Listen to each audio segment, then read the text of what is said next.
Dieu nous propose des rencontres et c'est nous, les hommes, les humains, qui fixons la date du rendez-vous. Alors c'est ce que nous allons voir dans cette Mishnah, et si vous êtes revenu pour ce second volet de la Mishnah dans Sanhedrin, c'est que ce format vous a plu, je vous en remercie. Et si c'est la première fois pour vous sur ce format, alors ce n'est pas un cours, vraiment en quelques minutes, on essaie de donner accès au texte de la tradition juive, la Mishnah, sans filtre. Donc c'est parti pour le texte de la Mishnah, traité Sanhedrin, chapitre 1, c'est parti pour la seconde Mishnah. Makot bishlosha, la punition de flagellation que le tribunal peut donner, se juge avec 3 juges. Shum Rabbi Ishmael Amrou, au nom du maître Rabbi Ishmael, ils ont enseigné, Be'esrim Veshlosha, ce n'est pas avec 3 juges, mais 23, le grand tribunal de 23 juges. Ibour à Chodesh, la sanctification du mois, lorsqu'on décide si le mois il a 29 jours ou 30 jours, c'est avec 3 juges. Ibour à Shana, lorsque le tribunal décide d'une année embolismique. Bishlosha, d'Ivrei Rabbi Meir, c'est avec 3 juges, selon l'avis de Rabbi Meir. Rabban Shimon ben Gamliel Omer, l'avis de Rabban Shimon ben Gamliel. Bishlosha Matrilin, on commence cette décision avec 3 juges. Bechamisha Nosin Venotnim, c'est avec 5 juges qu'on va débattre. Vegomrin Beshiva, mais on prend la décision d'une année embolismique avec 7 juges. Vimgamru Beshlosha Meuberet. Mais s'ils ont pris la décision finalement avec les 3 premiers juges, alors la décision de rendre cette année embolismique sera quand même valable. Donc dans cette Mishnah, il y a 3 sujets. Le sujet de la flagellation. Il faut savoir qu'il y a un traité entier sur ce sujet-là de la flagellation, le traité Makot, comme le nom de cette punition. Donc il y a un débat, est-ce qu'il faut prendre le petit tribunal de 3 juges ou le grand tribunal de 23 juges? On va voir ça tout au long du traité Sanhedrin. C'est ça ce qui est très intéressant dans l'ensemble des sujets en rapport avec le Sanhedrin.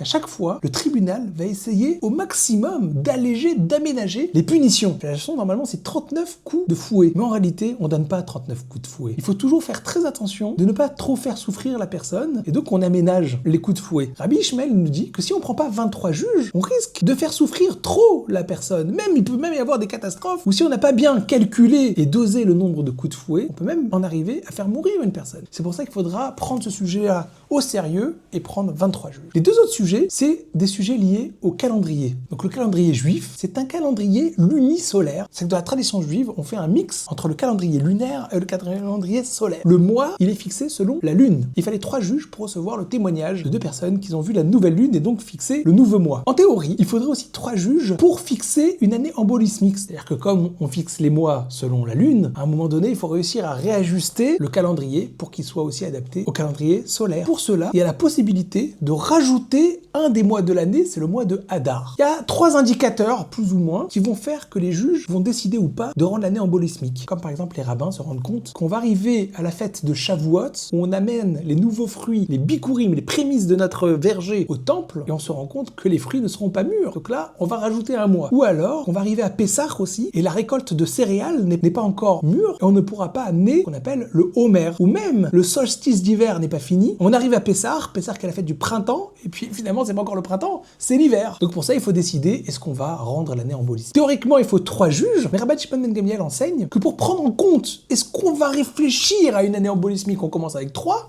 on débat avec 5, mais pour prendre la décision, c'est 7. Alors pourquoi il fait ça? C'est pour faire un petit clin d'œil à la bénédiction des Kohanim, des prêtres, la Birkat Kohanim. Cette bénédiction est de 3 versets. Le premier verset, il y a 3 mots. Le second verset, il y en a 5. Et le dernier, il y en a 7. C'est de manière symbolique pour essayer d'apporter la bénédiction sur l'année. En filigrane dans cette Mishnah, ce que je trouve incroyable, Dieu nous donne dans la Torah des dates de rencontres. Que ce soit la fête de Kippour, que ce soit Rosh Hashanah, que ce soit Sukkot, que ce soit Pessah, tous les moments importants du calendrier juif, Dieu nous a donné des dates. Et pourtant, toute la formalité du calendrier, ce sont les hommes, le tribunal, le Beddin, qui décident. Est-ce qu'on va rajouter un mois? Est-ce qu'on va pas rajouter un mois? Est-ce qu'on va sanctifier Rosh Chodesh, le nouveau mois maintenant ou dans un jour? Quand même incroyable. Dieu nous dit, attention, à Kippour, interdiction de manger. Celui qui mange, c'est hyper grave. On jeûne le jour de Kippour. Et pourtant, qu'est-ce qui va fixer la date du calendrier à Kippour? Ce sont les hommes, le tribunal. Dieu nous donne des dates, mais c'est les hommes qui initient ces rencontres. Parce qu'au final, Dieu nous donne la Torah, Dieu nous donne les enseignements, mais c'est à nous de les faire rentrer dans notre vie, dans notre quotidien, dans notre intériorité. Pour ce format de la Mishnah, c'est 3 rencontres par semaine. Le dimanche, le mardi et le jeudi, j'essaie de le faire vers 17h. N'hésitez pas à commenter si vous avez des questions, des remarques. Un petit like sous la vidéo, c'est toujours gratifiant. Et n'oubliez pas de vous abonner à cette chaîne, comme ça vous pourrez suivre ce format de manière linéaire, Mishnah après Mishnah. À très bientôt pour la prochaine vidéo.